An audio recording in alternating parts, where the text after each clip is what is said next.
Patty was a real Birmingham treasure. She had a generous heart, a brilliant mind, and a wicked sense of humor. I remember when the Virginia Sanford Theater was being renovated, and she offered to do a fundraiser. She directed and produced Patty's Piano Bar, a musical revue that featured some of Birmingham's best musical theater talent. At the end of the performance, Patty got up on stage, dressed in red from head to toe, and she sang Tina Turner's Proud Mary. It brought down the house. Well, Patty was a true champion for the arts. She attended events, multiple events weekly, and she really showed up for the arts. She never hesitated to give words of encouragement. She would pick up the phone and call, and she also would take the time to write detailed letters that really expressed her feelings about the arts and thanking those that work in the arts for the work that they do. She was a advocate and a champion for all the arts. She was everywhere, and she always came in dressed to the nines. If you were a performer, there she'd be, normally in the front row, and just smiling and just enjoying herself. She supported so many organizations. She served as a volunteer with Opera Birmingham. She was one of our guild members, served on the board. And not only did she give of her time, she gave of her resources. She gave of her talent. She performed in so many shows and events for our patrons and arts community in Birmingham. So it was clear when I met her why everyone loved her.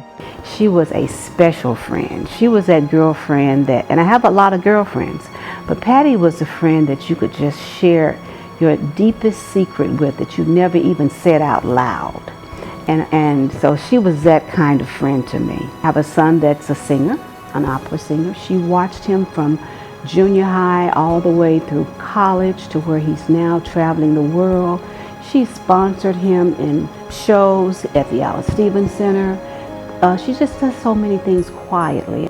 Been doing theater here for a while, and all of a sudden she and her husband Pat were in the audience of everything. After that, I saw them everywhere.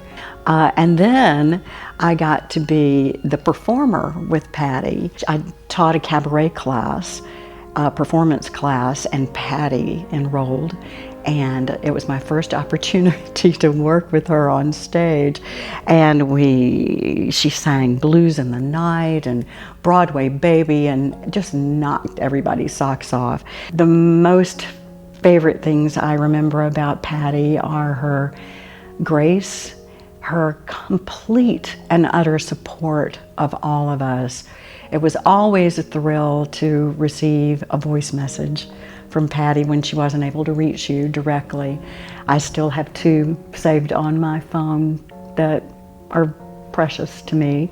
And all of us appreciated the handwritten notes that she would send of encouragement and thank yous, and handwritten notes covered in butterfly and flower stickers and hearts. And I have quite a number of those saved also.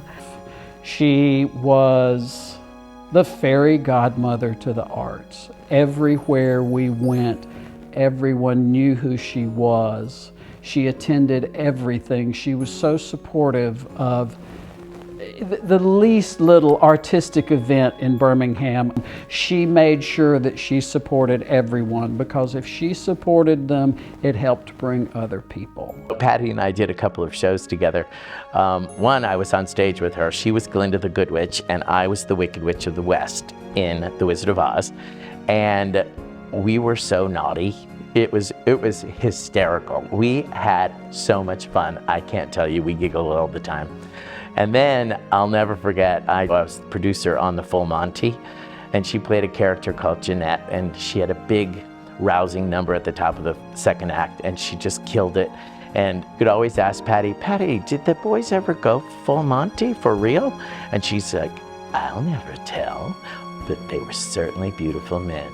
And I came across this letter that Patty had written me, and it demonstrates, I think, the two words that I talked about, her love and generosity for the arts. So in her own words, I would like to share a few excerpts from Patty's letter to me. Dear Alan, I truly hope that once the COVID quarantine is lifted, we don't lose sight of the need for us to increase our support of the arts through our attendance, volunteer work, and our contributions.